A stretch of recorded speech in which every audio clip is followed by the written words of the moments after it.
SN live, सच सबसे आगे। आदाब, नमस्कार, सत श्री अकाल, सलाम। मैं डॉक्टर अब्दुल सलाम अपने पेज से लाइव हूँ DMCH के प्रांगण से। ये DMCH जो आप मेरे पीछे देख रहे हैं, ये DMCH की नई बिल्डिंग है, जिसको आज हमारे जिलाधिकारी महोदय देख के गए हैं कि वहाँ कैसे काम करना है। देखिए, अभी तक स्टार्ट नहीं हुआ, लेकिन उद्घाटन हो गया। एक आदमी रहने, एक बेड नहीं लगा, लेकिन उसका उद्घाटन हो चुका है। उसका उद्घाटन करने में बड़े बड़े नेताओं का नाम है, बड़े बड़े हमारे जो स्वास्थ्य मंत्री, उनका नाम है। उनको शर्म नहीं आती है कि आज कोविड से जो दरभंगा के अंदर में जो हाल हुआ है, आप लोगों को बताने की ज़रूरत नहीं है। सबसे बड़ी बात है कि जब यहाँ एक महिला ऑक्सीजन की वजह से मर जाती है, निंदनीय, शर्मनाक बात है। और सस्पेंड कौन होता है? इल्ज़ाम किस पे लगता है? एक छोटे वार्ड बॉय पे, जिसको संसाधन नहीं दिया जाता। अगर उसको संसाधन दिया जाए तो वार्ड बॉय, डॉक्टर्स काम करने को तैयार हैं। संसाधन नहीं है, इक्विपमेंट नहीं है, डॉक्टर इलाज किससे करेगा जब उसके पास कोई औजार नहीं है? सर्जन के पास कोई औजार नहीं होगा तो वो सर्जरी कैसे करेगा? किसी वार्ड बॉय के पास आप इंजेक्शन नहीं देगा तो किसी गरीब को इंजेक्शन कैसे लगाएगा? सबसे बड़ी बात है कि ये जो पूरे बिहार में परिस्थिति बनी हुई है, इसका सीधे तौर पर जिम्मेदार हमारा जो नीतीश कुमार की डबल इंजन सरकार है वो, और जो हमारे स्वास्थ्य मंत्री हैं, जो पता नहीं कान में तेल दे के कहाँ सो गए हैं, उनकी जिम्मेदारी है। जिनकी नैतिकता, इसी आधार पर, नैतिकता के आधार पर उनको इस्तीफा दे देना चाहिए था। अगर कि एक भी मौत ऑक्सीजन या दवा की वजह से हुई है, एम्बुलेंस की वजह से हुई है, तो उसकी सीधे जिम्मेदारी सरकार की होती है। और सरकार को चाहिए कि नैतिकता के आधार पर अविलंब किसी भी हाल में जो हमारे स्वास्थ्य मंत्री मंगल पांडे जी, उनको तुरंत इस्तीफा दिलवाए, नहीं तो उसको निरस्त करें अविलंब। दूसरी बात कि हमारे दरभंगा के नए विधायक अजय चौधरी जी, जिनके बारे में मैं ज़्यादा कुछ नहीं कहना चाहूँगा, विनय चौधरी, वो हमारे जो जदयू से वो जीत के आए हैं और बेनीपुर विधानसभा से जीत के आए हैं। उनको बेनीपुर का शायद कोई गांव देखा हो, लेकिन मैं उनको बता दूं, जहां वो रहते हैं दरभंगा शहर में, जहां उनके भाई भी MLC रहे, उनको ये नहीं मालूम है कि DMCH का क्या हाल है। सर, एक बार बारिश हो जाती है तो यहाँ पे लगता है कि कोई ऐसा वार्ड नहीं जहाँ पानी नहीं घुस जाता है। और वो पप्पू यादव जी को बोलते हैं कि पैसा कहाँ से लाते हैं। बेशरम पप्पू यादव गरीब जनता के लिए अपने जिस्म का हर चीज़ बेचने को तैयार है। उसने कह दिया है कि अगर मैं मरूं तो मेरा जो चीज़ भी शरीर का ठीक है, वो गरीबों को दान कर दिया जाए। अगर हिम्मत है तुम्हारे अंदर, तो इस कोरोना काल में आओ और आकर दिखाओ कि तुमने कितने गरीबों का मदद किया है। तुमको शर्म नहीं आती? तुम्हारी इतनी औकात नहीं है कि तुम किसी वार्ड मेंबर का तुम इलेक्शन जीत जाओ। तुम लोग तो चटुकारिता करते हो। आप लोग करते क्या हो? अफसर की दलाली करते हो, नेताओं को जाके तेल लगाते हो। उस बिना पर तुमको टिकट मिल गया। अब टिकट मिलने के बाद विधायक बन गए। विधायक कैसे बने? हिंदू मुस्लिम के नाम पे, शमशान कब्रिस्तान के नाम पे। वो आपको किसी डेवलपमेंट के नाम पे वोट नहीं मिला है। आप लोगों ने जनता को ठगा है। अगर शर्म हो आपको तो आप भी अपना ब्यौरा दीजिए। और आगे DMCH के बगल में यहाँ पे ये जो हम ग्लोव पहने हुए ना, दस्ताना, ये जो पहने हुए हैं, 14 रुपये की चीज़ को 80 रुपये में ख़रीदा है सर। हमको नहीं दिया, लेकिन दूसरे को दे दिया। क्यों? चूँकि ये आवाज़ उठाने वाला है। अगर हिम्मत है तो यहाँ पर सर डिक्सोना जो आम दवा है अब नहीं मिल रहा है मार्केट में।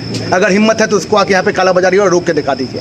अगर हिम्मत है तो आके रोकिए, नहीं तो समझेंगे आप लोग की बचती है। सिर्फ आके न्यूज़ के माध्यम से अपनी बात रखने के लिए, क्योंकि पप्पू यादव पर के कटाच करेंगे तो हमको बिहार जानने लगेगा, देश जानने लगेगा। ऐसी राजनीति मत कीजिए और हम लोगों को मजबूर मत कीजिए गंदे लफ्ज़ का इस्तेमाल करने के लिए। दोबारा अगर पप्पू यादव के बारे में आपने कुछ बोला ना तो बजा के रख देंगे, आपका ठोकेंगे। ऐसा कि याद रखिएगा, क्योंकि मैं कमज़ोर नहीं हूँ और मैं पप्पू यादव के साथ इसलिए नहीं हूँ कि वो कमज़ोर है। मैं पप्पू यादव के साथ इसलिए हूँ कि वो जनता का सेवा बेलस्ट करता है। पैसे का ब्यौरा जानते हैं सर। 2000 एकड़ ज़मीन थी उसके पास, शायद 100 एकड़ ज़मीन भी नहीं बची है। हिम्मत, एक दूर ज़मीन बेच के दिखा दिए जनता के लिए, तो मैं समझ जाऊँ एक दूर ज़मीन।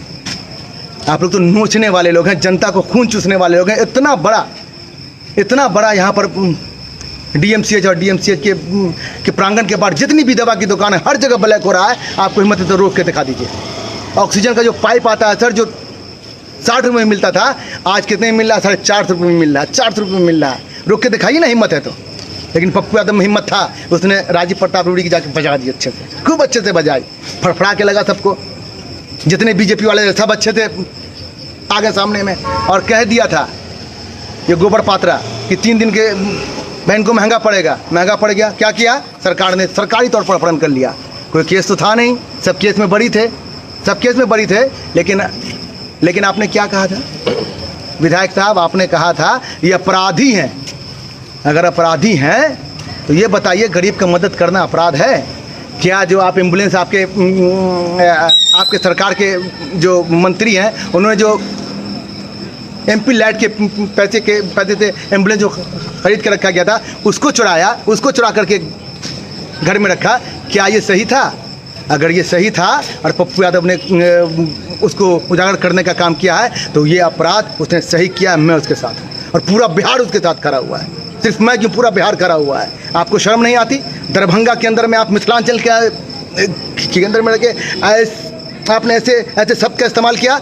आपको, आप याद रखिएगा, आपको बख्शा नहीं जाएगा अगर आप जनता के बीच में नहीं आते। हिम्मत है, मैं पिछले 8 दिनों से जाके स्टेशन पर, हॉस्पिटल के बाहर मैं खाना बांट रहा हूँ। मैं सरकार का सेवा ही तो कर रहा हूँ। पप्पू यादव भी वही कर रहे थे। सरकार किसी की जान बचा रहे थे, ऑक्सीजन कंधे पे लेके पहुंचा रहे थे। और आप लोग बोलते हैं कि वो अपराधी है। अपराधी आप लोग हैं, जो उसके काम पर आप लोगों ने आवाज़ उठाया। अपराधी तो सबसे ज़्यादा अपराधी अगर के अपराधी है बिहार के अंदर में इस कोरोना काल में, तो सबसे बड़ा अपराधी राजीव प्रताप रूड़ी है। उस पर 302 का मुकदमा होना चाहिए, चूँकि उसने गरीब का एम्बुलेंस चुरा के रखा, और उस एम्बुलेंस के कारण लोग साइकिल पे दम तोड़ दिए, रिक्शा पे दम तोड़ दिए, टांगे पे अपना दम तोड़े, और जो ई रिक्शा होता है उस पर दम तोड़ा। और आज आप बोल रहे हैं कि राजीव प्रताप रूड़ी के बारे में आप लोगों ने कुछ नहीं किया, कोई संज्ञान नहीं लिया। इसका मतलब है कि आप लोग भ्रष्टाचार से लिप्त हैं, और जो भ्रष्टाचार करते हैं उसको सहयोग देते हैं, उसको बढ़ावा देते हैं। अगर हिम्मत है तो एक बार कह दीजिए, कहिए कि पप्पू यादव ने जो राजीव प्रताप रूड़ी को पकड़ा वो सही था, वरना आप भी अपराधी में शामिल हैं। दोबारा बोलने के पहले, किसी के बोलने के पहले सोचिएगा कि उसके कार्यकर्ता दिन रात पागल की तरह ये काम कर रहे हैं, लेकिन आपका आज तक कहीं पर काम नज़र नहीं आया। फेसबुक आपके पास भी है, आप भी बता दीजिए कि आपने कहाँ काम किया है। एक पोस्ट दिखा दीजिए आप, एक पोस्ट। सर, ऐसे राजनीति नहीं होती है। राजनीति, ओछी राजनीति मत कीजिए। दया और लोगों के प्रति समर्पण के लिए अपना इस राजनीति कीजिए।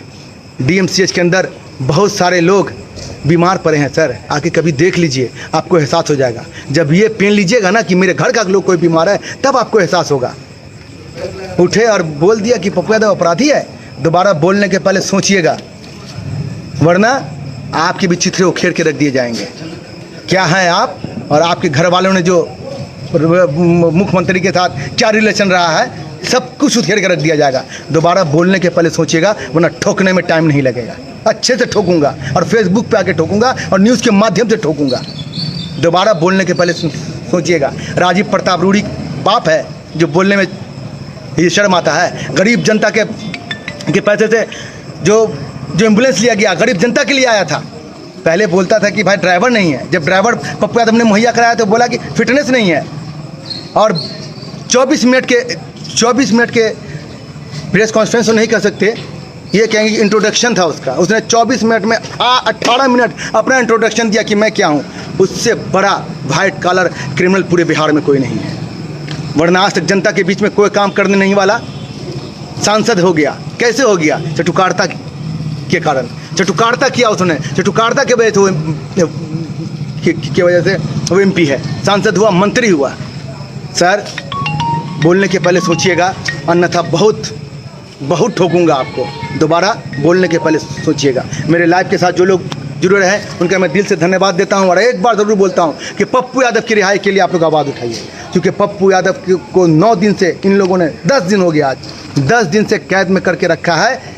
10 दिन में ये हाल हुआ है कि मुझे लगता है कि बिहार के अंदर में कोरोना के पेशेंट कम से कम 5000 से ज़्यादा की मौत हुई है। आप सोच लीजिए, जो बंदा दवा पहुंचाता था, जो बंदा प्राइवेट हॉस्पिटल में जाके ऑक्सीजन पहुंचाता था, जो बंदा बीमार को जाके वेंटिलेटर दिलवाता था, आज वो बंदा को सरकारी तौर पर अपहरण कर लिया गया है, जिसकी वजह से आज बिहार की जनता रो रही है और कोरोना से मर रही है। आप लोग एक बार एकजुट होकर तैयार होइए और पप्पू यादव की रिहाई के लिए एक जोर लगाइए, ताकि बिहार सरकार को ये पता चले और बिहार सरकार घुटने टेक दे और पप्पू यादव को विलंब रिहा करे, ताकि जनता की सेवा, उसकी जो भाव है, जनता के लिए हमेशा लड़ते आए हैं, वो जनता के लिए काम करने के लिए फिर से हम लोगों के बीच आए। बहुत बहुत धन्यवाद, बहुत बहुत शुक्रिया। न्यूज़ हिंदी से अपडेट रहने के लिए हमारे साथ जुड़े रहें और साथ ही साथ अगर आपने अभी तक हमारे SN लाइव चैनल को सब्सक्राइब नहीं किया है तो सब्सक्राइब कर दें, साथ ही बेल आइकॉन दबाना ना भूलें। धन्यवाद।